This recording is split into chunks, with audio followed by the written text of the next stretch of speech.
Muy buenos días. Llegamos hoy al último tema de este curso sobre los Santos Padres y la fe de la Iglesia, que se titula La celebración del misterio y la vida mística en los Santos Padres. El objeto de esta clase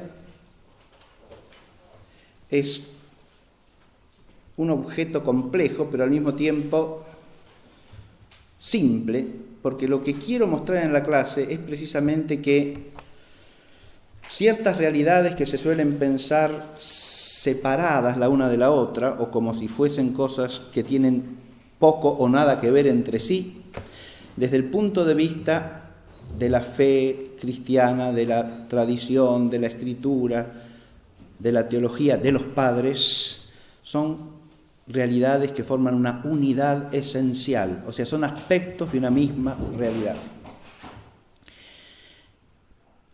Porque en el título hablamos aquí de dos cosas. Una es la celebración del misterio. Y con esto nos referimos primariamente a lo que suele llamarse la Sagrada Liturgia de la Iglesia. El culto público que la Iglesia tributa a su Señor. La celebración del misterio. Pero lo que vamos a tratar de mostrar en la clase es que la celebración del misterio incluye más que eso. Aunque ese más que eso ya está implícito y contenido en la propia celebración. Cuando hablamos de vida mística, que es el otro término que aparece en el título, ¿a qué nos referimos? Y ahí ya viene un concepto muy difícil de asir, porque cuando se habla de vida mística suelen entenderse cosas diversas, dispares, e incluso en general cosas que poco tienen que ver con la vida corriente, con la vida cotidiana de la mayoría de los cristianos. Pero es así. Lo que trataré de demostrar es que cuando se habla de vida mística en el sentido de los Santos Padres, se habla de algo que atañe a todo cristiano, porque el carácter místico es propio de la vida cristiana como tal.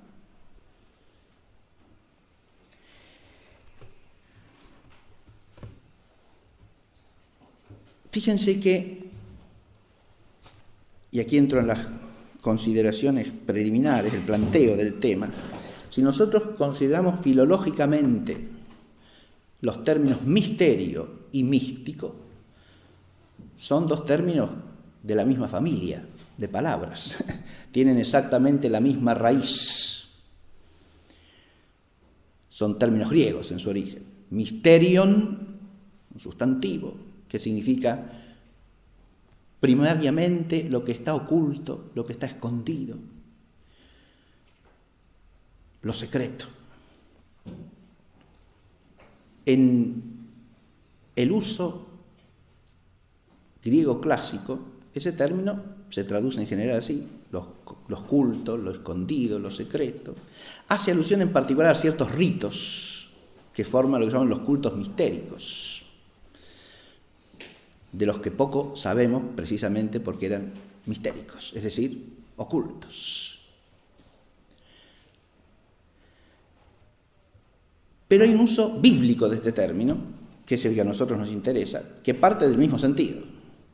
Quiere decir lo oculto, lo secreto. ¿Pero a qué se refiere eso cuando pasamos al griego bíblico en la traducción de los 70? Se refiere a los designios de Dios, que están ocultos, escondidos en Dios, a menos que Dios se los revele al hombre. O sea que misterios son los designios de Dios, los caminos de Dios, los planes de Dios, los pensamientos de Dios, la voluntad de Dios, que el hombre solo puede conocer si Dios condesciende a revelárselos. Es el sentido primario. Así aparece en la traducción de los 70 intérpretes, en particular en la traducción de la parte hebrea del libro de Daniel, que es donde ese término adquiere este significado que yo estoy diciendo. Después aparece en otros textos. incluso en textos compuestos originalmente en griego en el Antiguo Testamento. Y de ahí pasa al Nuevo Testamento, en que aparece usado sobre todo por San Pablo. Ese término misterio, entonces, un término que en el sentido bíblico hace alusión a Dios. Y yo, partiendo de allí, voy a tomar una triple instancia de misterio, que me parece que puede guiar toda esta clase, ¿no?, que recojo de la síntesis que hace un libro que es importante para este tema, ¿no?, un libro clásico en el asunto, que es el libro El Misterio sobre el culto en el cristianismo, de Odo Kassel, ¿sí? Odo Kassel, monje benedictino, que escribió este libro que sigue siendo no solo profundo e interesante, sino que tiene una frescura espiritual extraordinaria y vale la pena leer siempre, ¿no? El Misterio de Odo Kassel. Y el esquema con que quiero empezar lo tomo de aquí, ¿no? Odo Kassel presenta una triple instancia del misterio. Primero, el misterio de Dios, o sea, el misterio que es Dios. Si el misterio es lo que está oculto, lo que no podemos alcanzar por nosotros mismos, el misterio por excelencia y supremo es Dios mismo, es el ser de Dios. Dios es el misterio por antonomasia, ¿no? Dios mismo en su ser unitrino es el misterio de todos los misterios. Adviértase que si los designios de Dios son un misterio, es porque Dios es el Dios que todo lo trasciende. Desde aquí, fíjense, el término misterio enlaza con otro concepto fundamental del Antiguo Testamento, que es el de santidad.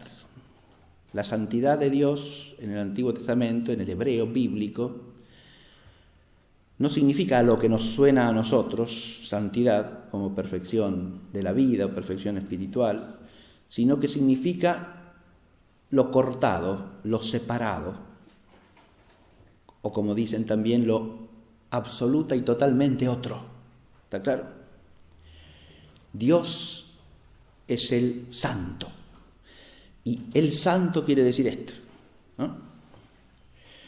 El santo es el que está totalmente más allá de toda capacidad de conocimiento y de acción del hombre, porque lo trasciende radicalmente en su ser. Adviértase que es una noción ontológica, metafísica, metafísico-teológica, ¿verdad? No es una noción moral, sino que es una noción ontológica, que tiene que ver con esto de que al trascendernos radicalmente, Dios está siempre oculto a nuestras posibilidades de conocimiento. Nos trasciende siempre, aunque sepamos algo de Él, siempre nos trasciende. La segunda instancia del misterio es Cristo, que es el misterio de Dios, como dice San Pablo, en el sentido de el designio supremo de todos los designios, pero además es el Verbo encarnado. Este es el misterio que es Cristo. Pero siendo el Verbo encarnado y redentor, es también cabeza de la Iglesia, de modo que el misterio es Cristo y su Iglesia, es un misterio total, ¿no? Este es el misterio en el sentido más propiamente paulino. El misterio es Cristo y su Iglesia, la Iglesia como unida a Cristo e inseparable de Él. Esta segunda instancia del misterio tiene su centro y su eje en el misterio de la encarnación, del carácter redentor de la encarnación y de la gracia de Cristo que brota de ese misterio redentor para todos los miembros del cuerpo que es la Iglesia. Y por último, el misterio es el misterio sacramental. La tercera instancia es que la Iglesia, al comunicar el misterio de Cristo y al celebrarlo, realiza misterios. En los padres griegos el término mysterion, y en plural misteria, se refiere a lo que en latín llamamos sacramentos. Los sacramentos son misterios, claro que sí. Porque en la acción sacramental y en el signo sacramental hay algo visible, pero al mismo tiempo hay algo oculto. que trasciende toda mirada que no sea la de la fe. Pero la de la fe capta eso, sabe que se da, pero lo sabe en fe, es decir, no lo ve. Sabe que se da, conoce esa realidad. Entendemos que está allí, pero no es algo que deje de estar oculto. Fíjense ustedes que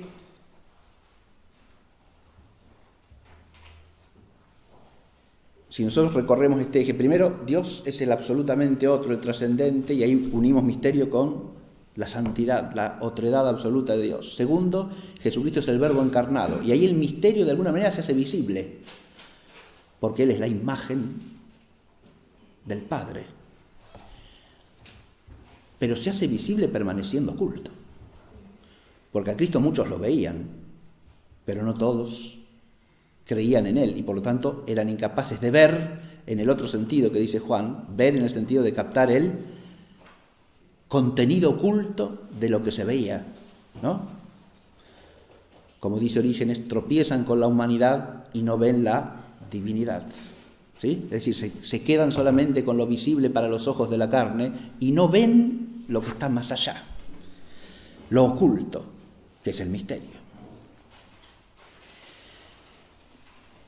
Y por último, los sacramentos, en los cuales esto se reproduce de alguna manera, se replica. Ese misterio de Cristo se traspasa al misterio sacramental, de esos sacramentos que se dan en la Iglesia. Hay un texto de San León Magno que expresa admirablemente esta idea. Dice así: para que nosotros pudiésemos obtener esta beatitud, nuestro Señor Jesucristo ha querido poner término a su presencia corporal. Primero, ha consumado todo aquello que era necesario para la predicación del Evangelio y para el cumplimiento de los misterios de la nueva alianza. Y después, 40 días después de su resurrección, a la vista de sus discípulos, ascendió al cielo. Allí está sentado a la derecha del Padre hasta que haya transcurrido el curso de los tiempos que Dios ha previsto para la multiplicación de los hijos de la Iglesia. Por lo tanto,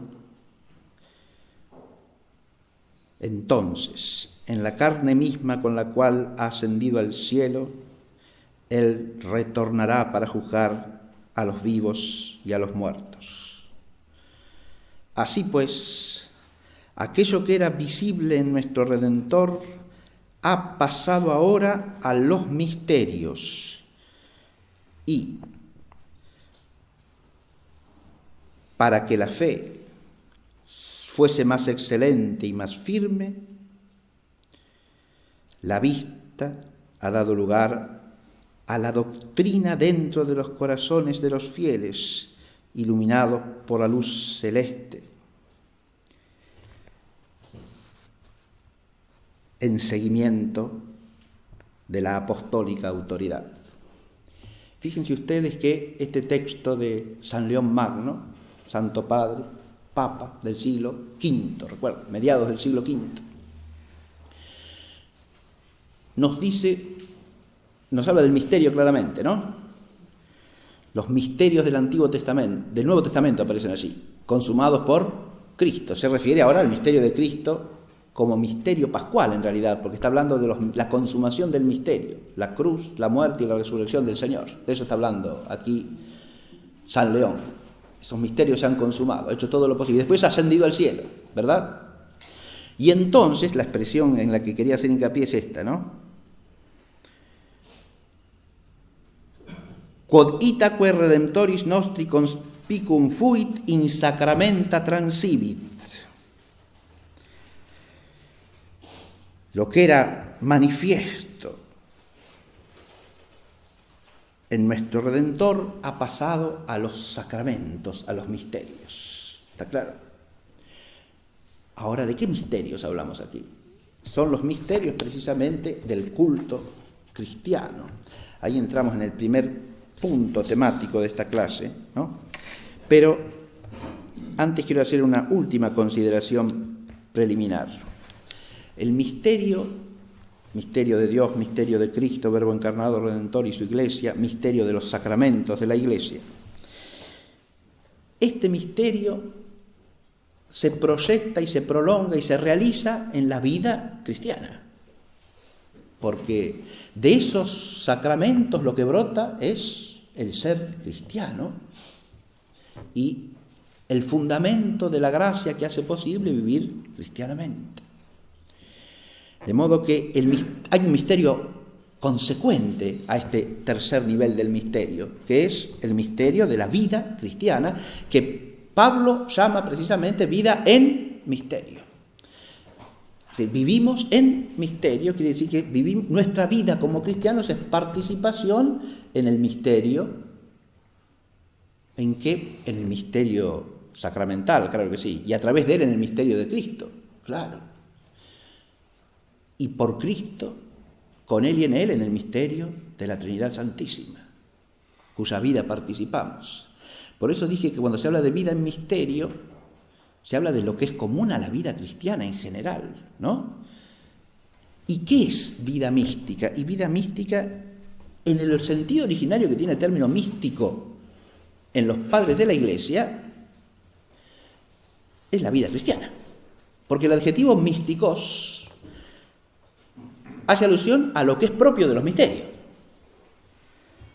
El adjetivo no deriva de misterio, no tiene la terminación, el sufijo que tiene el sustantivo, tiene la misma raíz, se advierte, ¿no? Pero viene de otro sustantivo, que es el sustantivo mistes, ¿sí? Y el mistes es el iniciado en el misterio, el que participa del misterio. Y las cosas que tienen que ver con ese son mística, es decir, cosas místicas. Y cosas místicas en el lenguaje de los padres de los 3 primeros siglos, ¿a qué se refiere? A las realidades del culto sacramental. Ahí ya nos encontramos con que la mística no es una cosa extraña, rara, que tenga que ver con ciertos fenómenos de éxtasis o de levitación, no es eso. Eso será algún fenómeno que tiene que ver con la vida mística, que es la vida cristiana. Pero no consiste en eso la vida mística. La vida mística es la vida cristiana esencialmente, porque el cristiano es un iniciado en el misterio de Cristo, cuya vida toda está escondida con Cristo y Dios. Fíjense, escondida. De esto quiero partir porque este es un concepto fundamental.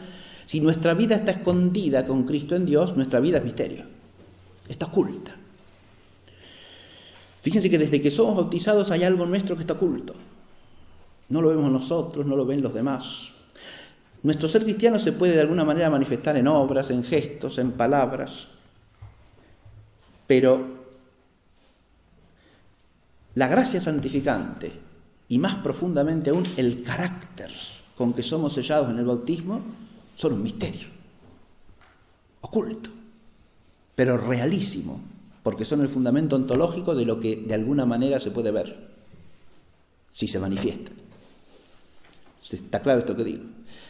Cada cristiano es un misterio desde que está escondido con Cristo en Dios. Y lo más profundo de la vida cristiana como vida mística, o sea, vida en misterio, siempre permanece oculto, aunque se hable largamente de ello. Santa Teresa de Jesús, que escribió sobre su vida interior, tiene una frase que expresa esto que estoy diciendo: mi secreto para mí.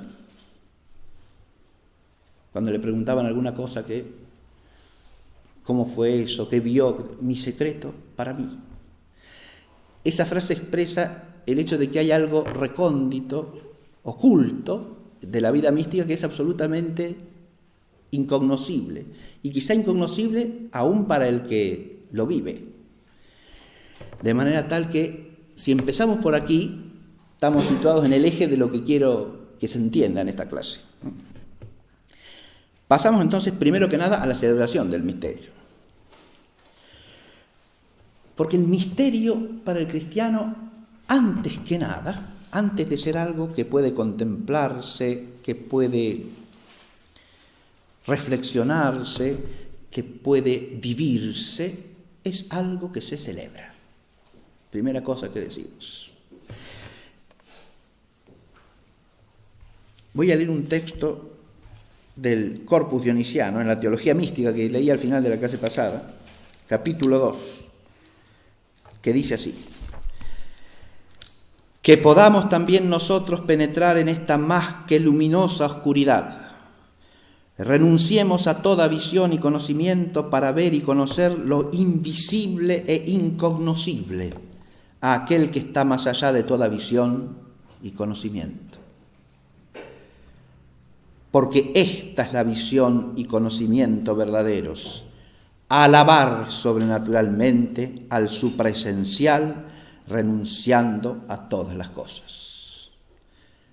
Porque esta es la visión y conocimiento verdaderos: alabar sobrenaturalmente al supraesencial, renunciando a todas las cosas. Fíjense ustedes que acá el autor del Corpus Dionisiano está diciendo esta unidad entre conocimiento y alabanza que se da en la celebración. ¿Está claro? Dice aquí que la visión y conocimiento verdaderos, ¿en qué consiste? En alabar sobrenaturalmente al supraesencial. Fíjense que este autor tiene otra obra que se llama Sobre la jerarquía eclesiástica, en la que de lo que trata fundamentalmente es del culto litúrgico. ¿Está claro? Que es el fundamento de qué? Y de la vida mística, claro. ¿Sí? Es el principio de donde brota y además es donde se la vive primariamente como en su fuente. Ahí están los misterios, ahí se realizan los misterios y ahí se celebra el misterio. Celebrar es un término que es correlativo de otros términos en el Antiguo Testamento y en todo el lenguaje bíblico. Celebrar es correlativo de alabar, de glorificar, de bendecir, de dar gracias. Todos esos verbos orbitan en torno a la celebración, ¿sí? Cuando uno celebra, ¿qué hace? Estas cosas que acabo de nombrar, ¿no? Alaba, glorifica, bendice, da gracias. La celebración cristiana tiene como término objetivo único al Dios uno y trino, ¿no? Porque a quién alabamos, a quién bendecimos, a quién glorificamos, a quién damos gracias. Al Padre y al Hijo y al Espíritu Santo. Al Padre por el Hijo en el Espíritu Santo. Pero ¿qué es lo que nos capacita para esa alabanza? El haber sido hechos partícipes del misterio por un misterio, que es el misterio bautismal. Fíjese cómo esto que acabo de decir sería para reflexionar largamente, ¿sí? Es algo que tiene que hacer cada uno, rumiarlo en su interior, porque acá nos encontramos con algo que es extraordinario, ¿no? Fíjense ustedes que el culto tiene un objeto, ¿sí? El culto es misterio, porque el culto está siempre en torno a algún misterio, ¿sí? La culminación de ese culto es el culto eucarístico, y el corazón del culto eucarístico es el misterio de la transfiguración eucarística. El misterio por el cual el Señor se hace presente en cuerpo, sangre, alma y divinidad bajo las especies sacramentales por transubstanciación. ¿Está claro? Y de ahí brota para los fieles la gracia de la comunión.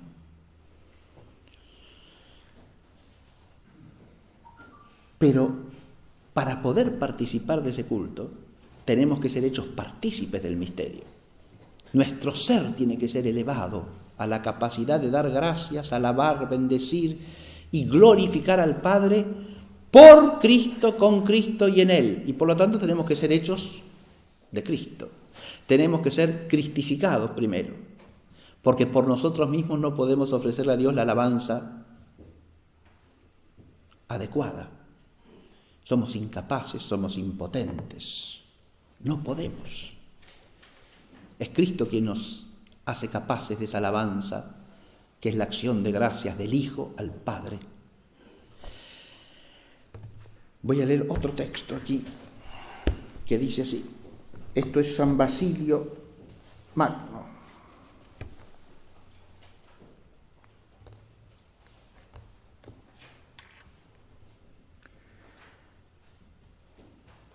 Nosotros bendecimos también el agua del bautismo, el aceite de la unción, y fuera de esto, al mismo bautizado. ¿En virtud de qué escrito? ¿No es acaso en virtud de la tradición guardada, secreta y oculta?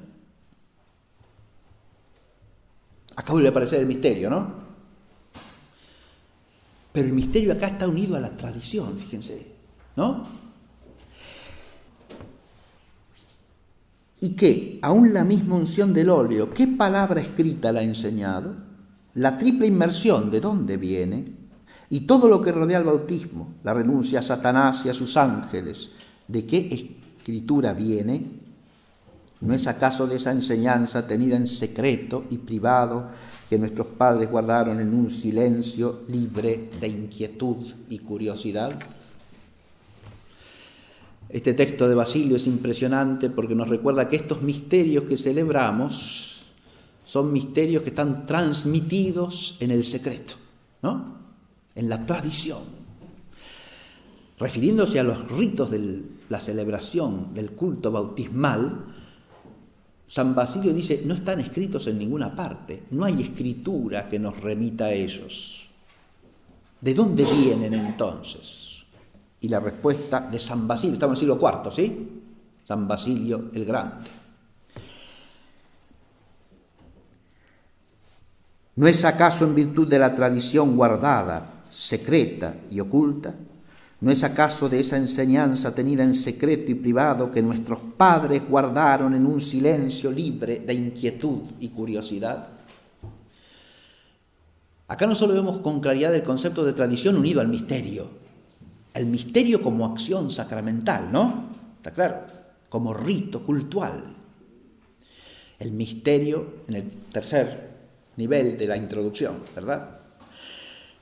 Pero los ritos, los gestos, las acciones de ese misterio, dice, no están escritas en ningún lado. Hay una tradición mistérica.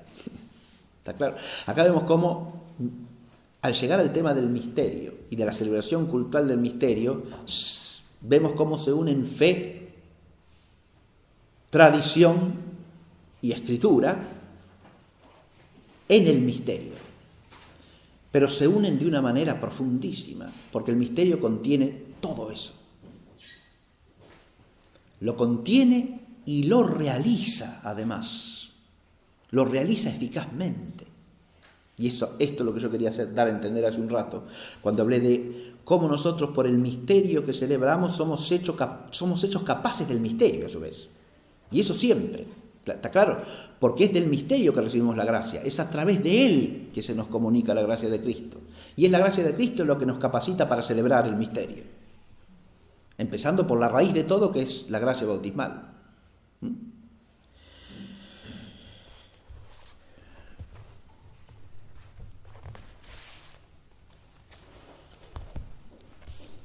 Referido al bautismo, voy a leer también un texto de San Cirilo de Jerusalén, en sus catequesis mistagógicas, que dice así: después de haber sido bautizados en Cristo y tras haber revestido a Cristo, habéis sido puestos en un rango de semejanza con el Hijo de Dios. En efecto, porque Dios nos ha predestinado a la filiación adoptiva, Él nos ha hecho conformes al cuerpo glorioso de Cristo. Puesto que vosotros habéis entrado ahora en comunión con el Cristo, vosotros lleváis con razón el nombre de Cristos, es decir, de ungidos. Y es seguramente de vosotros también que el Señor ha hablado por el profeta diciendo: guardaos de tocar al ungido del Señor. Salmo 104:15. Es recibiendo el antitipo del Espíritu Santo que vosotros habéis sido ungidos, y todo ha sido operado en vosotros por la semejanza, pues vosotros sois las imágenes del ungido del Señor. Es Él el que ha descendido en el Jordán y ha comunicado a las aguas el poder de su divinidad. Y cuando ha ascendido, el Espíritu ha venido a cubrir visiblemente, aunque el igual haya reposado por encima de su igual. Cuando el ascendido acá se refiere a cuando asciende de las aguas en el bautismo en el Jordán, ¿sí? Y por eso el igual ha descendido permaneciendo sobre el igual. Dios sobre Dios, el Espíritu sobre el Hijo, ¿no? Ahora, para vosotros las cosas han acontecido semejantemente. En el momento en que vosotros salís del baño bautismal, habéis recibido la unción santa, el antitipo de esta unción del Espíritu Santo, del cual Cristo ha sido ungido en el bautismo. Este crisma sagrado es el Espíritu Santo del cual el Señor mismo ha dicho por boca del profeta Isaías: el Espíritu del Señor está sobre mí, Él me ha ungido, Él me ha enviado a llevar el Evangelio a los pobres. En este texto, San Cirilo de Jerusalén nos habla del bautismo del cristiano, iluminándolo desde el misterio del bautismo del Señor en el Jordán, pero centrándose en un asunto. Por el bautismo el Espíritu nos ha hecho ungidos en el ungido, ungidos por el Espíritu Santo, y por eso somos Cristos, es decir, ungidos, dice San Cirilo de Jerusalén. Es esta unción del Espíritu la que nos hace capaces ¿de qué?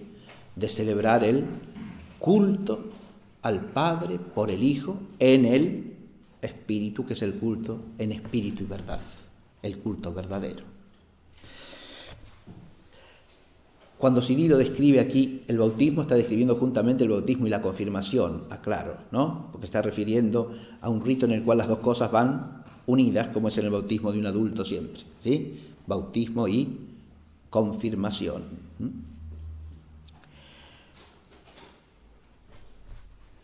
En el lenguaje de los padres griegos, el primer misterio sacramental es este, el bautismo. Y ya en este bautismo encontramos no solo el principio y comienzo de toda la vida cristiana, sino también el anticipo del fin. Recordemos que cuando empiezan a hacerse fuentes bautismales y pilas bautismales de gran dimensión, existen muchos ejemplos de piletas que son octogonales, ¿verdad? Después esa forma octogonal se traspasa también a los bautisterios, cosa que se puede ver en muchos bautisterios magníficos en pie hoy día, como puede ser el caso del de Florencia, ¿sí? Los bautisterios tienen planta octogonal. Esto viene de un tema patrístico, que es el tema del octavo día, ¿no? Dios creó todas las cosas en 7 días. Pero la resurrección de Cristo ha recreado todas las cosas. Y aconteció en el primer día, pero ese primer día es el comienzo de la eternidad, porque ya en ese primer día aparece la realidad de la humanidad glorificada, que será lo que acontecerá al final de los tiempos. O sea que ese primer día es el octavo día que trasciende todo el tiempo, porque en ese octavo día, que es el día de la consumación de las cosas, empieza a existir la gloria, la eternidad de la gloria. Entonces fíjense ustedes que en el bautismo está el principio de la vida cristiana, pero también está contenido en germen el fin. Esta visión que tienen los padres de la Iglesia la tenemos que aplicar también para entender esa unidad que yo dije entre el misterio y lo místico. ¿Está claro? Que nos lleva desde el misterio sacramental hasta el misterio de la consumación de todas las cosas. ¿Está claro? Y la vida cristiana en el tiempo transcurre entre lo uno y lo otro. Y es un ascenso desde lo uno hacia lo otro. Ahí está la ascensión mística. Es una transformación, es una transfiguración, es una plenificación hacia la plenitud final.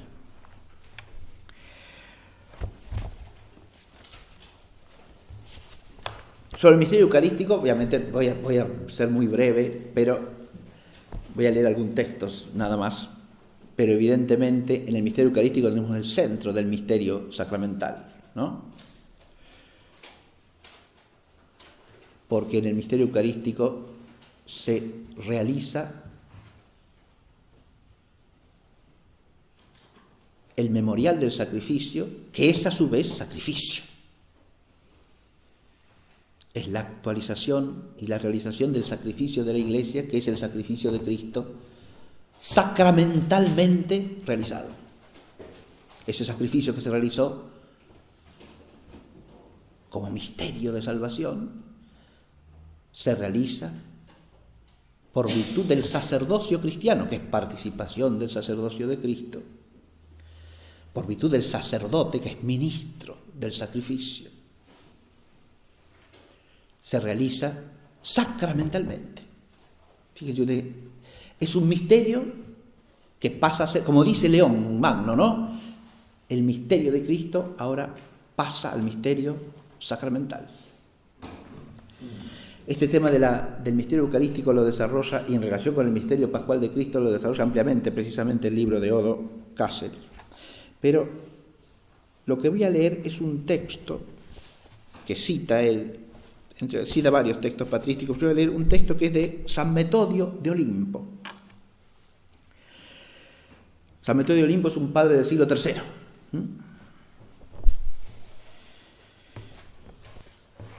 Y San Metodio habla mucho en alegorías, ¿sí?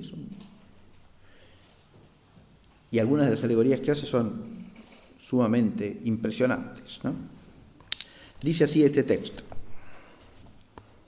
la creación de la primera pareja humana como figura del Cristo y de la Iglesia, desde Adán y Eva, ¿no?, muestra, pues, claramente y absolutamente que la Iglesia ha nacido del Cristo, de sus huesos y de su carne. Por esta Iglesia, el Verbo, el Logos, ha dejado, por así decir, a su Padre que está en los cielos y ha descendido para unirse a ella como a su esposa. En el éxtasis de su pasión se durmió, muriendo con plena voluntad por su Iglesia. Al purificarla en el baño de la pasión, la adquirió como esposa y la volvió bella, inmaculada y gloriosa, a fin de que ella pudiese recibir el germen espiritual y bienaventurado. Este germen, el Cristo, lo implanta en lo profundo del espíritu por dulces palabras e inspiraciones. La Iglesia, como una verdadera esposa, recibe este germen divino y le da forma a fin de dar a luz la virtud y hacerla crecer. Así se realiza a la perfección este mandato divino: creced y multiplicaos, porque todos los días esta Iglesia aumenta en grandeza y belleza. Y esto en virtud de su unión con el Logos, que hoy desciende hacia nosotros y entra en éxtasis cuando conmemoramos su pasión.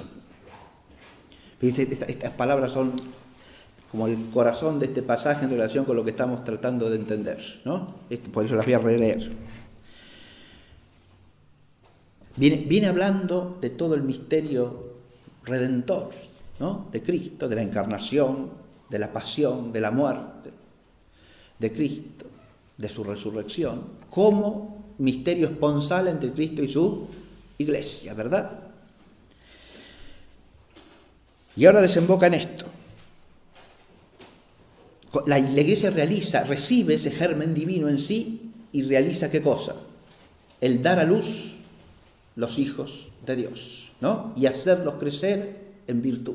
Y así ella es cada día, dice, más grande y más bella. Pero esto, ¿cómo pasa? ¿Por qué pasa esto?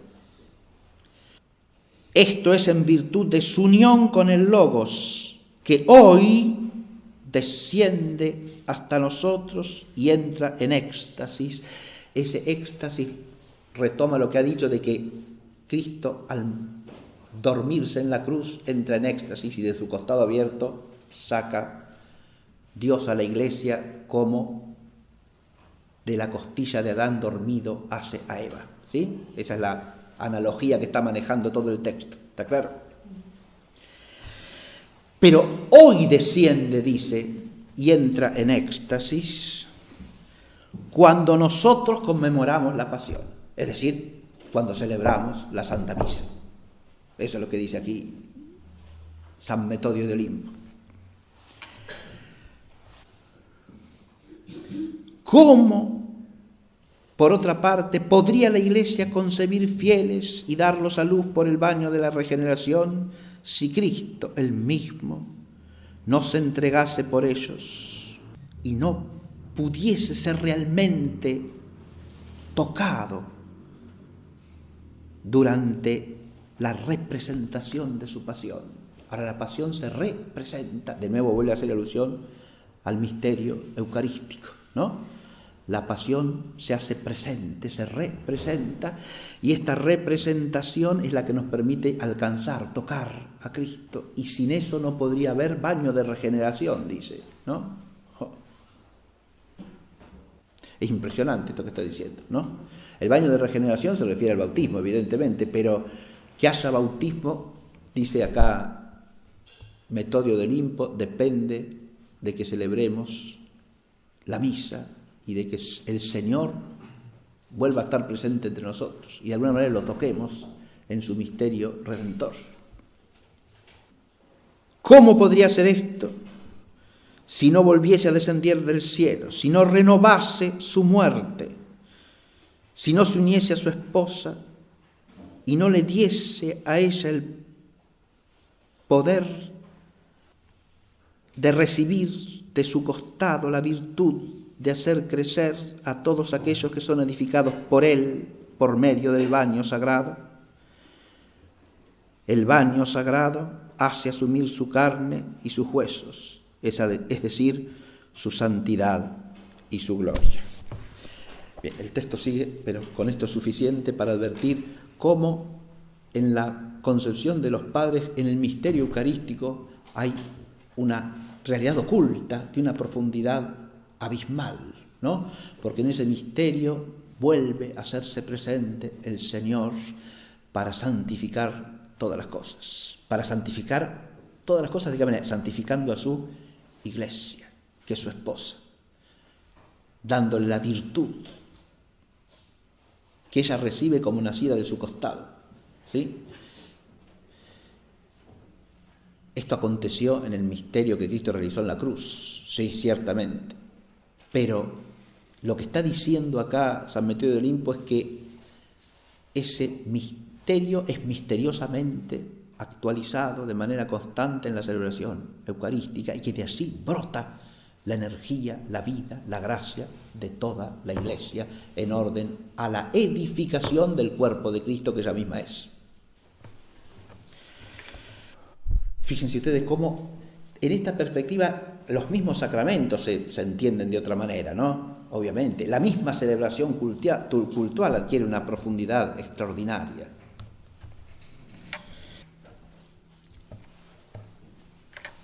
Ese misterio eucarístico es el misterio de la fe por antonomasia.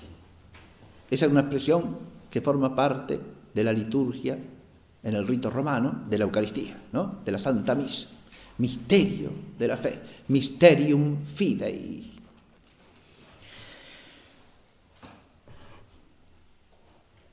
Esa expresión alude directa y primariamente a lo que está diciendo acá San Metodio de Olimpo. Porque recordemos que esa expresión, existen discusiones históricas largas sobre eso, pero en la misa del rito romano, esa expresión mysterium fidei estaba incluida en la consagración del vino. ¿Sí? O sea, está en el corazón mismo, en lo más sagrado y oculto de la celebración. Fíjense que ahí el misterio llega a expresarse como misterio también en el rito romano tradicional. ¿Por qué? Porque esas palabras se dicen de manera tal que permanezcan ocultas, ¿no? En silencio, lo que se llama el sagrado silencio, en el centro del canon, que hace que esas palabras, que son la realización suprema del misterio sacramental, se digan en voz bajísima, ¿no? De alguna manera para expresar que ahí el misterio ha llegado a su culminación. Es lo más misterioso del misterio. Claro. La expresión mysterium fidei, dicen algunos historiadores de la liturgia, se incluye en la fórmula en cierta época, nadie sabe decir exactamente cuándo, hay dudas sobre eso, pero en la forma tradicional todos los misales que existen la contienen básicamente allí, en la consagración del vino. Existe un texto famosísimo del siglo XIII en el cual el arzobispo de León le consulta al Papa, que es Inocencio III, cuándo se incluyó y quién incluyó eso en la fórmula de consagración, ¿no? Porque no forma parte de las palabras de la consagración como constan en los evangelios, ¿no? Entonces, ¿quién incluyó esa fórmula y cuándo? Y el Papa le contesta básicamente con el principio que hemos visto expuesto en San Basilio Magno. No está en la Escritura, pero lo hemos recibido de la tradición. Y sabemos que las fórmulas del rito proceden de una tradición oculta. Es eso mismo que leímos en San Basilio. Bien. En realidad no le da respuesta explícita, sino que recurre a un principio según el cual no tiene por qué estar directamente en la Escritura para que forme parte de la fórmula ritual. ¿Está claro?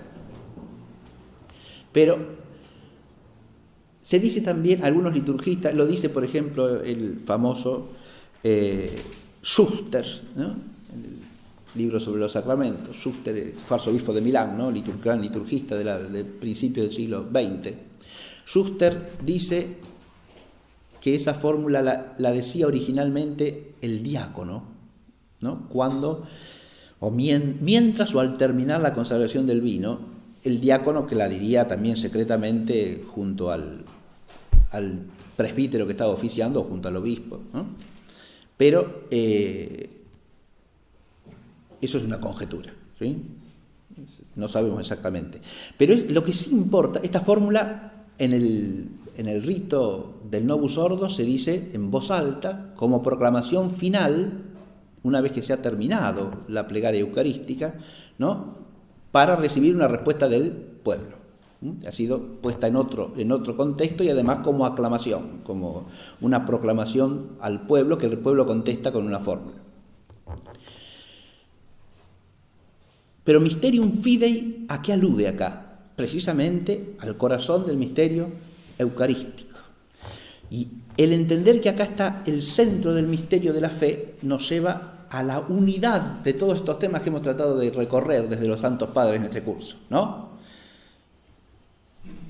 Está la fe presente aquí, claro que sí, porque acá está el objeto central de la fe. Está la tradición presente, clarísimamente, porque estos ritos y esta celebración misma se reciben de la tradición.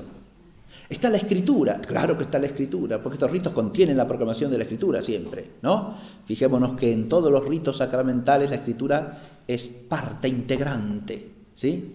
Porque se la proclama, pero además de la Escritura se toman fórmulas que se cantan durante la celebración, forma parte del tejido mismo de la celebración. Fe, tradición y Escritura se unen íntimamente e inseparablemente en el culto. Esto es lo que hay que tratar de ver. Y por eso en el culto nos encontramos con todo unido. Pero está la teología también, ciertamente que sí. Fíjense que en el culto eucarístico no solo tenemos la tradición, la Escritura, la fe viva que se transmite por la tradición y la Escritura, sino que también hay teología.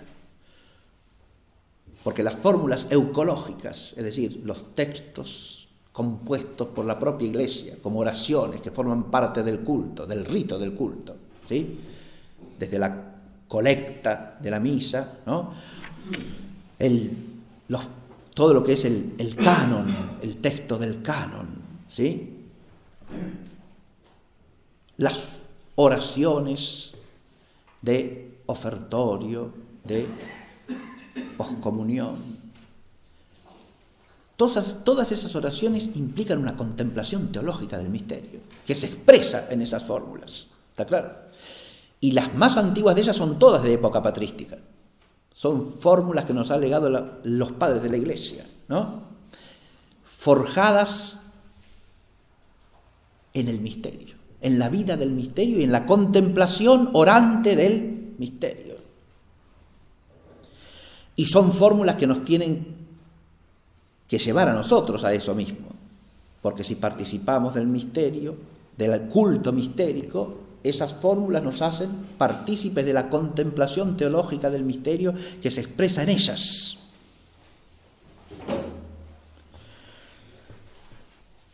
Aquí tenemos una unidad total, ¿no? La celebración cultural une fe, tradición, Sagrada Escritura, teología, y las une doxológicamente, es decir, como alabanza que celebra. La celebración tiene cierta prioridad respecto de todo esto. Es simultánea de la fe, diríamos, ¿no? Pero tiene cierta prioridad respecto de la fe en sentido pleno. Porque para que recibamos la fe, tenemos que hacernos partícipes de una celebración, que es la del rito bautismal, ¿no? De la que el bautizando todavía no es miembro en sentido propio de esa celebración. Va a ser insertado en la celebración, va a ser hecho capaz de celebrar, ¿se entiende? Es la celebración la que lo hace tener fe en el sentido propio. Por eso digo que hay una prioridad de la celebración respecto de la fe, respecto de la tradición, respecto de la Escritura y respecto de la teología, por supuesto. Y en cada uno de esos casos habría que analizar cómo, desde qué punto de vista. Obviamente que la fe es el punto de partida de la celebración, porque sin fe en el misterio no se celebra el misterio, podríamos decir, lógico, claro. Pero la fe de la que viene la celebración del misterio, ¿de dónde brota? Del misterio. Porque la fe de los apóstoles se funda ¿en qué? En el misterio de Cristo. ¿Está claro? Y el misterio de Cristo en el misterio de Dios. Ahí volvemos al comienzo, ¿verdad?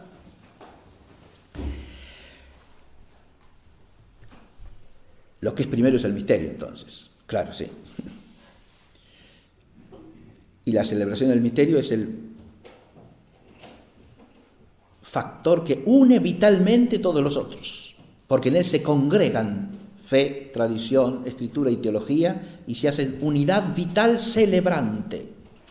Y la celebración sí es lo primero y la raíz de toda la vida cristiana, porque antes de cualquier otra cosa el misterio se celebra. Si por la fe hemos recibido el conocimiento de este misterio admirabilísimo, extraordinario, que es el misterio de la fe, el primer gesto, ¿cuál es? El de celebrarlo. ¿Se entiende? esa exclamación asombrada de San Juan, no solo nos llamamos hijos, sino que en verdad lo somos, ¿verdad? Ese asombro agradecido, ¿a dónde conduce primeramente? Y a la celebración, ¿está claro? Porque hay una realidad extraordinariamente maravillosa que celebrar, que cantar es que después se puede vivir cristianamente, ¿está claro? De ahí brota toda la vida cristiana, entera. Una sola cosa más sobre la celebración del misterio. Bueno, dos cositas más, perdón. Dos. Una es que, si bien bautismo, confirmación y Eucaristía forman el corazón primario de ese misterio de los sacramentos, tenemos junto con ellos los otros sacramentos, que constituyen la integridad de la vida sacramental de la Iglesia. ¿Está claro? El sacerdocio, el matrimonio cristiano, la penitencia y la extrema unción. Estos sacramentos planifican la integridad sacramental, sí, pero no la agotan. Estos son los signos que son sacramentos propiamente hablando. Pero ahí no se agota la sacramentalidad de la Iglesia y de la vida cristiana. Porque este núcleo, este corazón de los 7 sacramentos, se proyecta ¿en qué? A su vez, en otras realidades sacramentales que son lo que llamamos los sacramentales. Ya no los sacramentos, sino los sacramentales. Pero los sacramentales son parte de la integridad del misterio.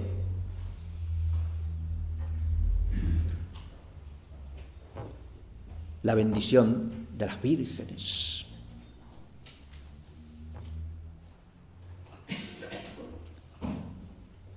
La bendición de los monjes en su profesión. Y todas las bendiciones de las actividades y lugares vinculados a las actividades de la vida cristiana. ¿Sí? Bendición de los lugares sagrados, consagrados al culto, ¿no? Bendición de las casas. Bendición de los campos. Eso que Riquita pidió que rezásemos.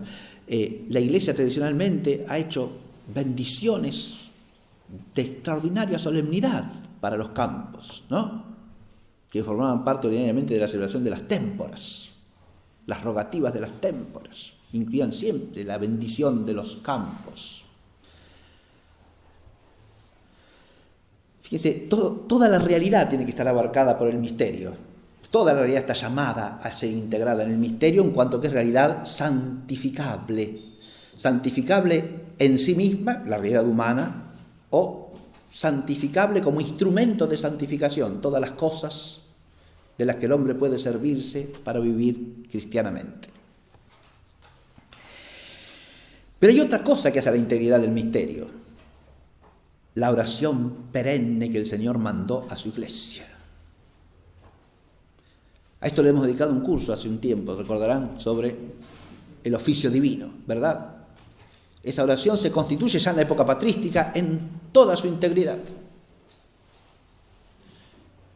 Es desde esos siglos de los santos padres que recibimos este culto de adoración y de alabanza que se llama el oficio divino, la liturgia de las horas, esta alabanza perenne con que la Iglesia celebra el misterio. Lo canta constantemente y lo canta con una voz que viene del mismo Dios, porque lo canta fundamentalmente con los salmos, que son palabra divinamente inspirada, pero también asociando el canto de los salmos a ritos que vienen de la tradición sagrada, de la tradición de la Iglesia, gestos rituales que vienen de la tradición, ¿sí? Baste pensar en los monjes y en sus profundas venias, o en sus postraciones, o en su arrodillarse en determinados momentos de la celebración del oficio, para advertir cómo hay una ritualidad sagrada, tradicional, que acompaña al canto. Fíjense que en ese canto, vuelvo a esto, ¿no? El misterio es misterio porque ese canto tiene una dimensión visible y una dimensión invisible. Claro que sí.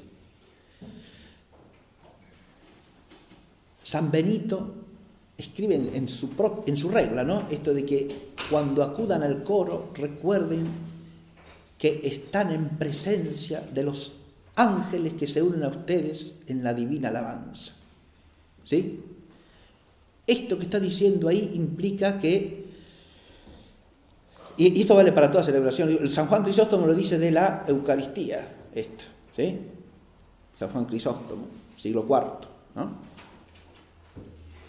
Cuando participamos en la celebración eucarística estamos en presencia de los ángeles y de los santos que se unen a nosotros en el sacrificio del Señor, para alabanza suya, para acción de gracias a Él. ¿Está claro? Esto el rito eucarístico lo dice expresamente, ¿no? Unimos nuestras voces a los coros de los ángeles, ¿no? Para alabar a Dios. Y eso no es retórica, eso es teología, es contemplación de la realidad del misterio.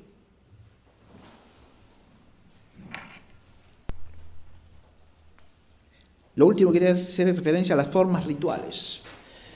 La liturgia, en todas sus dimensiones, en la época patrística precisamente, se configura en una variedad de ritos. No hay un único rito litúrgico en la Iglesia, ¿sí? En la época patrística tenemos varios ritos. Los ritos se distinguen primeramente por su lengua. Hay ritos de lengua griega, de lengua siríaca, de lengua copta, de lengua armenia y de lengua latina.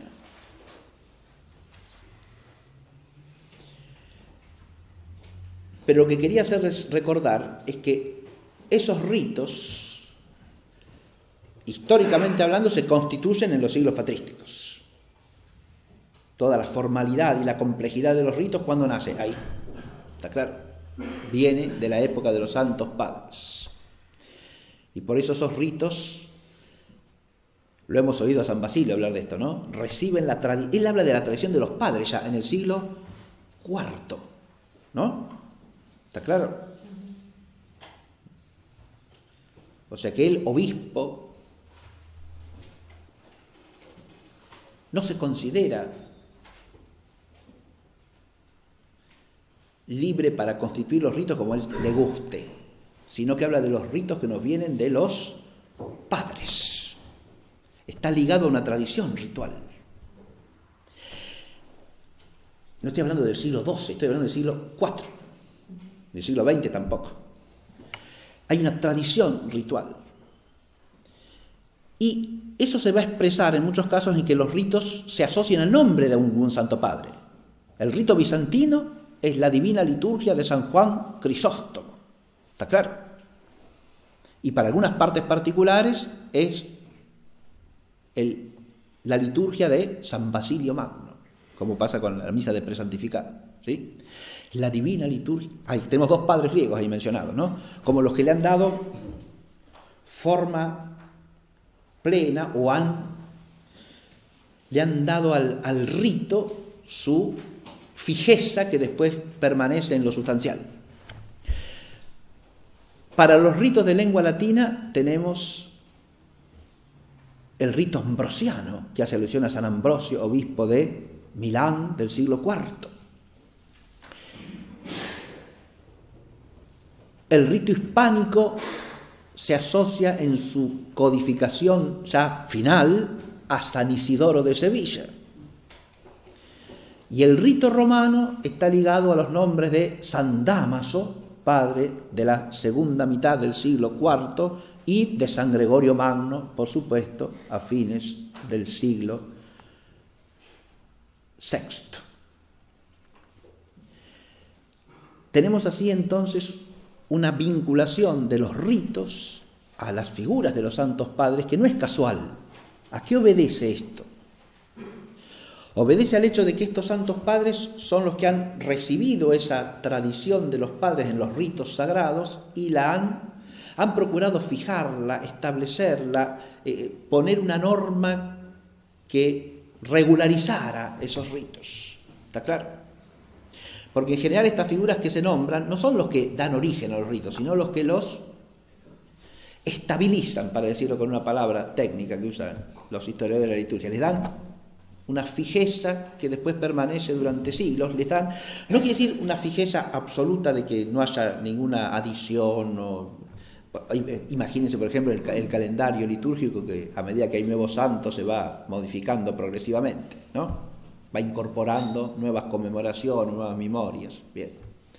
Pero en lo fundamental está estable, tiene una forma determinada, una forma precisa. A este respecto que voy a leer una cosa que ya no es de un santo padre, pero me parece un texto de suficiente relevancia como para leerlo. Esto pertenece a un libro que también es muy interesante, de el padre Bouillet, Louis Bouillet, que se llama La vida de la liturgia.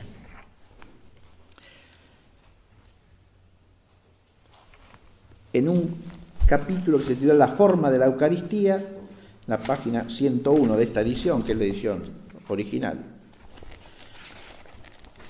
la primera edición, dice así: desde este punto de vista podemos recibir, al menos como un precioso estímulo de nuestra investigación, el esquema propuesto por un autor sueco, Yngve Berlioz, en su libro Fe y práctica eucarística. Él insiste precisamente sobre el hecho de que, sin hacer violencia a los textos, es imposible para nosotros reducir cualquiera de las grandes formas históricas de la Eucaristía a un solo elemento o a una sola categoría de elementos lógicamente combinados. Llega incluso a decir, lo que nos parece de sentido común, que todo período en la historia de la Iglesia en que se perfile una tendencia a operar una tal simplificación y a ordenar lógicamente la Eucaristía, se manifiesta por este hecho mismo como un período de decadencia que prepara solamente una corrupción ulterior.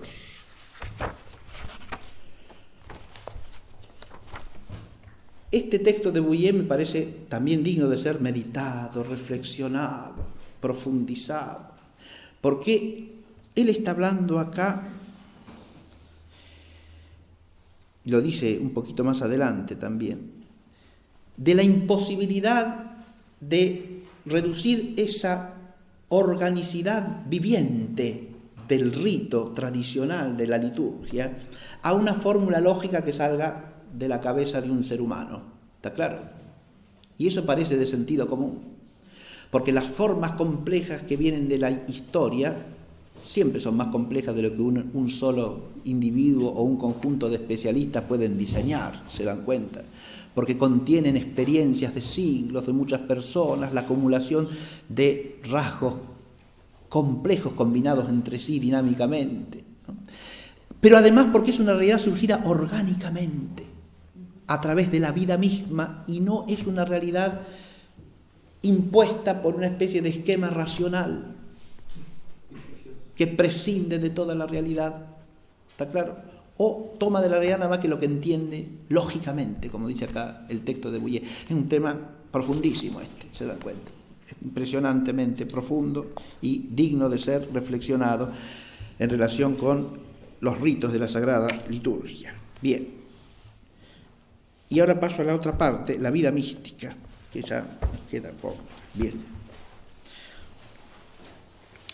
Si nos hemos situado en el misterio en el sentido en que hemos hablado hasta aquí, la celebración del misterio,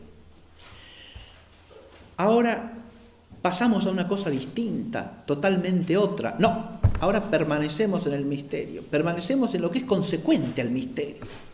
Porque el misterio, como realidad profunda que es y oculta que es, tiene sus ramas y sus frutos, digamos así. Es la raíz de todo lo demás. ¿Está claro? ¿Y qué es todo lo demás? Yo he centrado aquí 2 puntos para exponer, ¿no? Uno, la celebración en espíritu de verdad, vida en misterio y vida cristiana. Y B, la celebración en el tiempo y la atención escatológica, el camino que conduce al Padre y la vida mistérico-mística. ¿A qué se refieren estos dos puntos? Y a dos aspectos de la vida en misterio, que es la vida cristiana. Primero, la celebración del misterio tiene una consecuencia vital, que ¿cuál es? Y todas las obras del cristiano, ¿o no? Lo que vivimos, lo que hacemos, lo que elegimos, lo que obramos, lo que realizamos en el tiempo. Todo eso está desprendido del misterio. No, si eso es vida cristiana, brota del misterio y es como una ramificación, florecimiento y fructificación del misterio. ¿Está claro? Las obras del cristiano, las costumbres del cristiano, la ascesis cristiana y las bienaventuranzas y la vida en misterio. Ahí puse 4 cosas, ¿no? Cuando se habla de las obras del cristiano, acá hay un concepto que es tradicional, también es importante. Hablamos de la moral cristiana. Sí.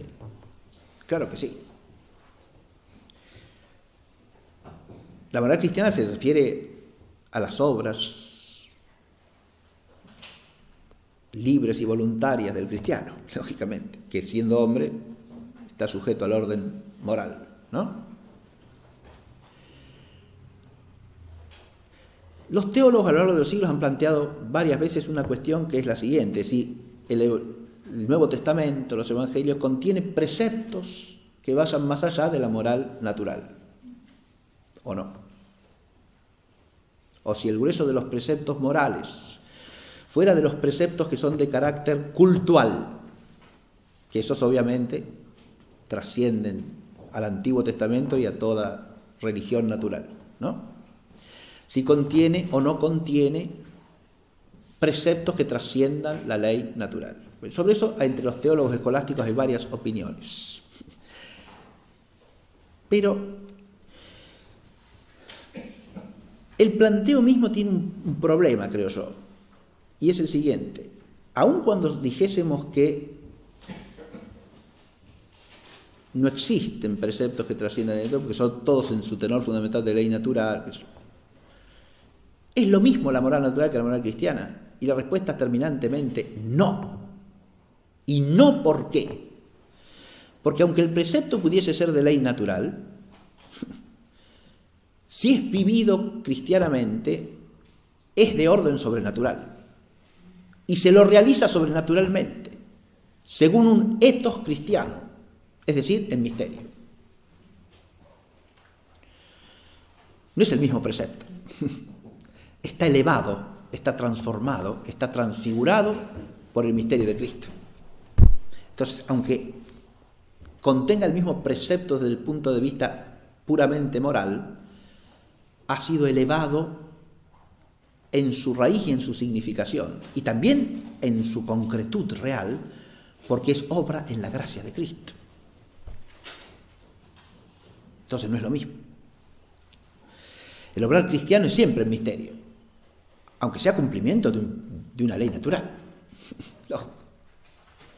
Si usted cumple con un contrato justo, obviamente eso es de ley natural, que hay que cumplir con la justicia de los justos contratos, ¿no? Está claro eso. Pero si usted cumple con eso cristianamente, eso no se reduce al orden natural, eso es lo que hay que advertir. Que además no existe en puridad en absoluto.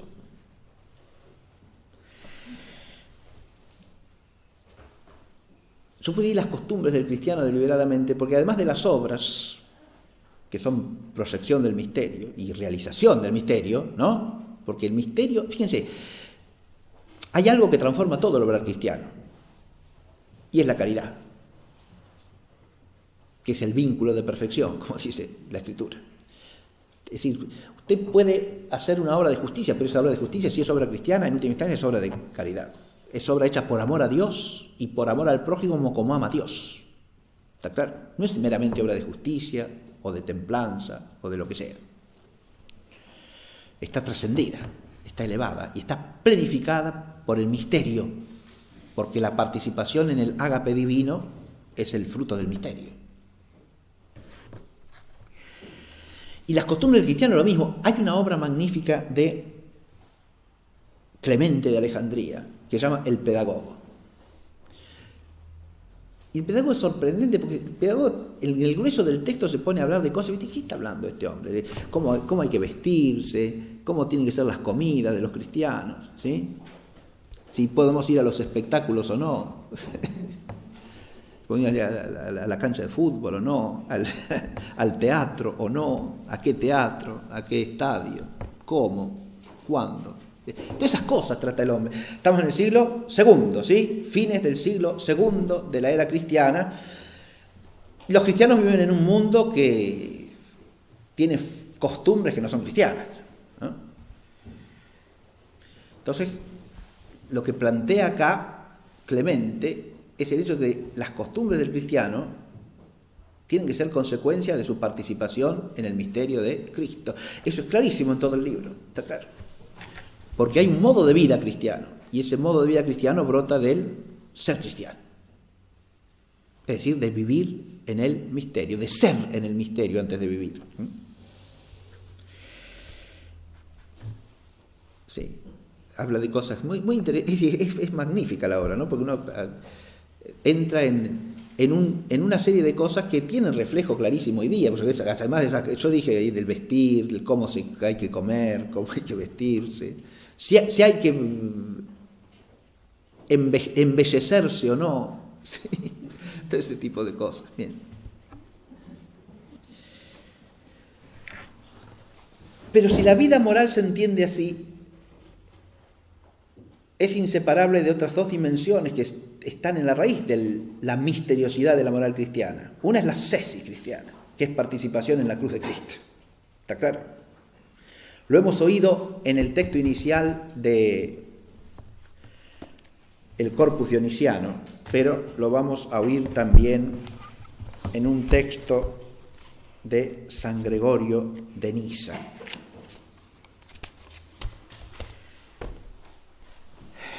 En una obra que se llama Sobre la vocación cristiana.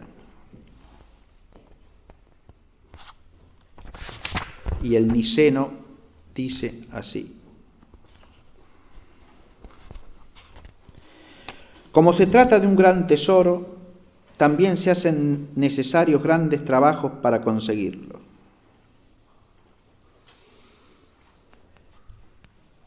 Ese gran tesoro del que habla es precisamente el permanecer fieles a la gracia de Cristo, ¿sí? Como se trata de un gran tesoro, también se hacen necesarios grandes trabajos para conseguirlo. No se toman estos trabajos para ostentación ante los hombres, sino para agradar a Dios, que conoce las cosas ocultas. Vuelve a aparecer el misterio ahí, ¿no? Hacia Él hay que mirar siempre, examinar el interior del alma y rodearla de un muro protector con las consideraciones de la piedad, a fin de que el adversario no encuentre ningún medio de entrar ni espacio para su ataque. Es necesario también ejercitar y conducir las partes enfermas del alma hacia el discernimiento entre el bien y el mal. Sabe ejercitar estas partes enfermas aquel que sigue a Dios y une a Él toda su alma, marchando hacia Él a través del amor a Dios, la consideración íntima de la virtud y el cumplimiento de los preceptos. Ese cuida lo débil, uniéndolo a lo que es fuerte. De hecho, no existe más que una custodia y medicina del alma: acordarse de Dios con fuerte deseo y entregarse siempre a buenos pensamientos. No cesemos nunca en este esfuerzo, ya comamos, ya bebamos, ya estemos descansando o haciendo alguna cosa, o hablando, de forma que todo lo que hagamos sea para gloria perfecta de Dios y no para la nuestra. Solo así nuestra vida no tendrá ninguna mancha o suciedad proveniente de las acechanzas del maligno. Fíjense ustedes cómo acá toda la vida del cristiano, sus acciones, sus obras, está vinculada ¿a qué? Al misterio como una consecuencia suya, ¿verdad? Ese permanecer fieles a la gracia de Cristo implica un esfuerzo que es un combate también, y ahí viene la ascesis, ¿no? Hay un combatir cristiano. Eso es parte del misterio también, en todos sus aspectos. Y las bienaventuranzas nos dan también el perfil mistérico, ¿o no? Que hacen de la vida cristiana una vida mística, porque las bienaventuranzas son todas paradójicas, y son paradójicas porque son participación en el misterio. Fíjense que Sobre las bienaventuranzas hicimos hace tiempo un curso, recordarán ustedes, ¿no? Y las divinas beatitudes del reino, las llamamos, ¿no? Porque son participación en esa plenitud de dicha que es propia de Dios y que es propia de Cristo, que es el primer bienaventurado, está claro, en su humanidad. Pero es participación en su misterio, porque ahí se nos dice que bienaventurado el que llora, el que tiene hambre y sed de la justicia, ¿no? El que es pobre según el espíritu, el que es puro según el corazón, ¿no? Y el que es perseguido por causa de la justicia, ¿no? ¿Y todo eso forma parte de la vida cristiana? No, ciertamente. Y cuanto más cristiana sea la vida, más bienaventurada será. Es decir, estará más sumergida en este misterio, ¿no? De que la dicha divinal es algo que trasciende el tiempo y que en la figura del tiempo es hasta antitética, ¿verdad? Porque la bienaventuranza está en el llorar y en el padecer persecución por causa de la justicia, ¿no?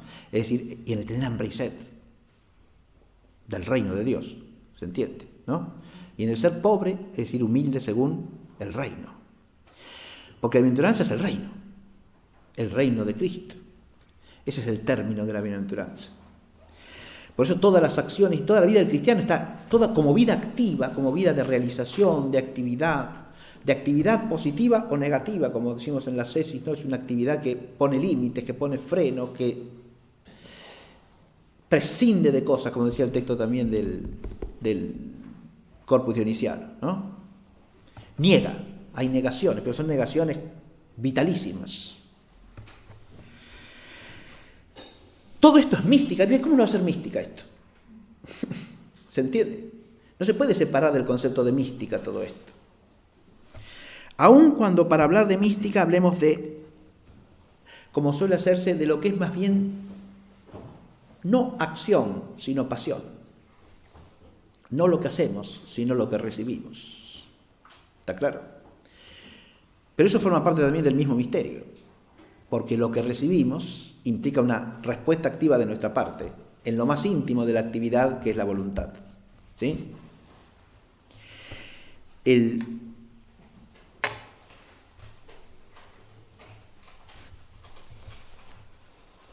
Ahí los padres de la Iglesia suelen hablar comentando el libro de Job, ¿no? De cómo Dios nos va tallando, si se quiere. San Agustín tiene un texto bellísimo a ese respecto también. Cómo Dios nos va forjando, ¿no? ¿Por qué la mística suele hacerse con lo que recibimos? Y porque el fondo y la raíz de lo que obremos en misterio es lo que recibimos, ¿sí? Ahora, lo que recibimos es, por un lado, podemos decir, esa labor de la poda divina, ¿no? La cesis implica renunciar a cosas, pero más allá de eso están las cosas a que Dios nos hace renunciar por su intervención, por su actividad, no por nuestra iniciativa, sino por la de Él. Pero eso al mismo tiempo va acompañado del don de Dios, ¿no? Eso mismo es un don de Dios en la vida mística. Es un don que nos va acercando a Él y nos va aproximando al reino, a la forma definitiva del reino. Ahí ya entramos Fíjense, si lo vemos desde la participación en la cruz de Cristo, esto adquiere su sentido mistérico, ¿verdad? Porque eso que Dios nos da es la parte que a cada uno toca del completar en nosotros los padecimientos de Cristo, como dice San Pablo, ¿no? Y eso es misterio también, misterio oculto, misterio como estar oculto con Cristo en Dios, ¿verdad? Yo me acordaba al preparar esto de una figura que es extraordinaria a este respecto, que es probablemente el santo más extraordinario del siglo XX, ¿no? Que es el Padre Pío de Pietrelcina. En el Padre Pío se conjuga de una manera admirable esta participación en el misterio, ¿no? Porque dice, Dios le concede una serie de dones extraordinarios, pero llega un momento en que Dios permite que toda la fructuosidad que tienen esos dones quede suprimida. Recordamos esto, ¿no? Es decir, el Padre Pío, a través de una serie de dones extraordinarios, se convierte sobre todo en un sacerdote que guía almas, ¿no? Tiene montones de gente que acude a él para confesarse, para recibir sus consejos, su dirección espiritual, porque es un hombre de una profundidad espiritual enorme y que además tiene dones extraordinarios de clarividencia profética, de lectura de conciencias, ¿no? De hacer milagros. Sí.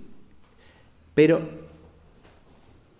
al mismo tiempo tiene dones de los que llamamos en el lenguaje corriente dentro de la Iglesia más específicamente místicos, éxtasis, por ejemplo. Y además el don misterioso de las llagas de Cristo impresas en su cuerpo, ¿no? Pero los éxtasis, en ese sentido, es un ejemplo de la unidad entre mística y misterio, porque los éxtasis del Padre Pío acontecían ordinariamente durante la misa, durante la celebración eucarística. Y por eso a veces la misa que él celebraba duraba 3 horas, ¿sí? Pero todo ese fruto espiritual que da su vida de unión a Cristo, ¿no? Como fraile franciscano, capuchino, ¿no? Llega un momento que se le prohíbe celebrar misa en público, se le prohíbe confesar. Y no un mes, 10 años estuvo así. Entonces, ahí uno ve cómo hay una negación que se le viene encima. Eso no es una iniciativa ascética del Padre Pío, ¿no? Obviamente. Hay una serie de obstáculos con que se encuentra, ¿no? Obstáculos terribles, que además son más terribles porque le vienen desde dentro de la propia Iglesia, ¿sí? Son los superiores de su orden, el obispo del lugar donde él reside, la Santa Sede Apostólica, quienes lo van talando, ¿sí? Como instrumentos de la voluntad de Dios, digamos, ¿no? Pero Dios va permitiendo todo eso, ¿no? Entonces, lo pongo como un ejemplo de ese misterio. Claro, ¿cómo se sostiene en medio de semejante cosa? Porque además de las persecuciones humanas, que estaba la persecución del maligno, que hasta se manifestaba físicamente, ¿no? Porque le daba vuelta a la habitación, los sacudía durante la noche, les sacudía la cama, le tiraba las cosas de la celda para todos lados. Bien.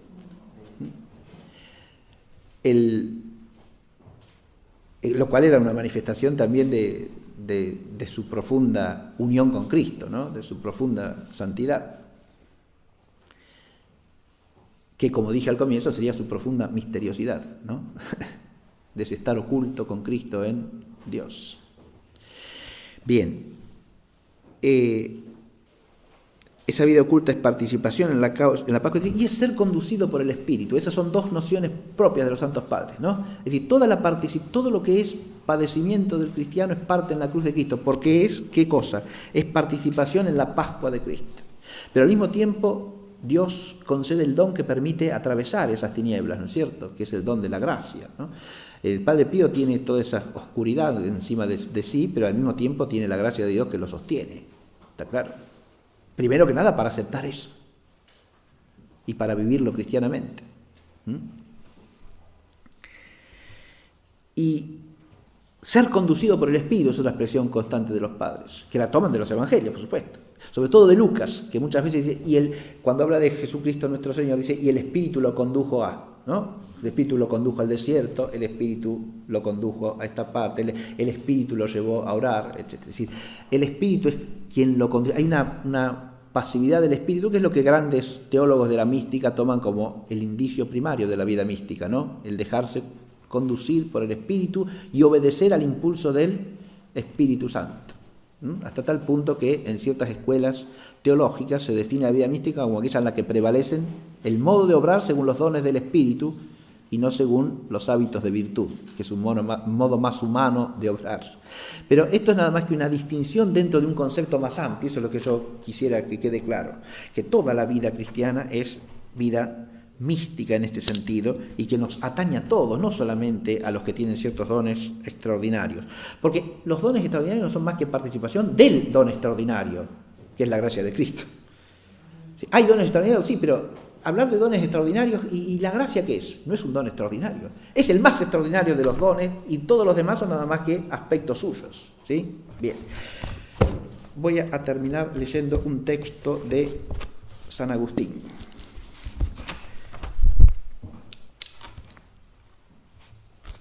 Que me sirve como conclusión de este tema y del curso también.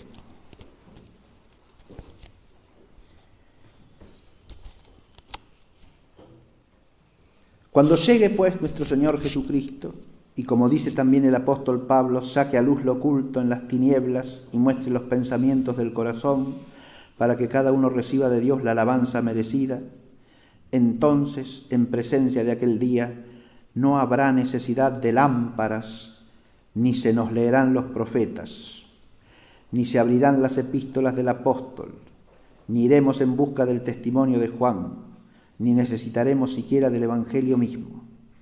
Desaparecerán, pues, todas las Escrituras que, como lámparas, estaban encendidas en la noche de este siglo con el fin de no dejarnos en tinieblas. Una vez desaparecidas todas estas lámparas, para que nadie crea que nos son necesarias para alumbrarnos y que los hombres mismos de Dios que nos suministraron estas lámparas vean en nuestra compañía aquella verdadera y clara luz.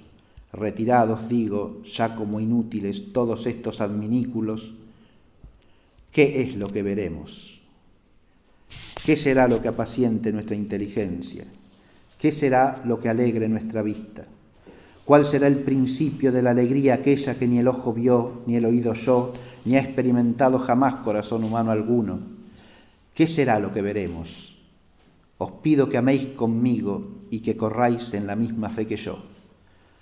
Deseemos y suspiremos por la patria del cielo y que nos creamos peregrinos aquí abajo. ¿Qué será lo que entonces veremos? Que lo diga ahora mismo el Evangelio.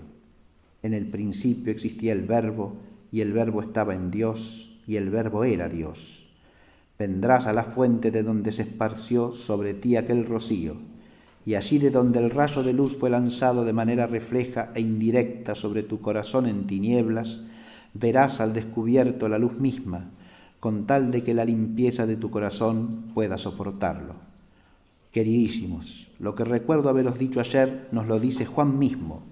Ahora somos hijos de Dios, pero aún no se ha mostrado lo que seremos. Sabemos que cuando se nos muestre, seremos semejantes a Él, pues le veremos como es.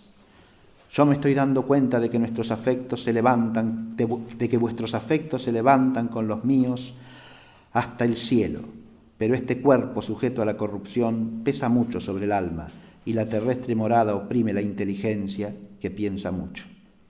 Yo tengo que dejar el libro y vosotros tenéis que ir también, cada uno a su casa. Qué felicidad ha sido para nosotros esa luz común y qué gozo y qué alegría tan inmensos. No nos apartemos de ella cuando nos alejemos unos de otros. Muchas gracias.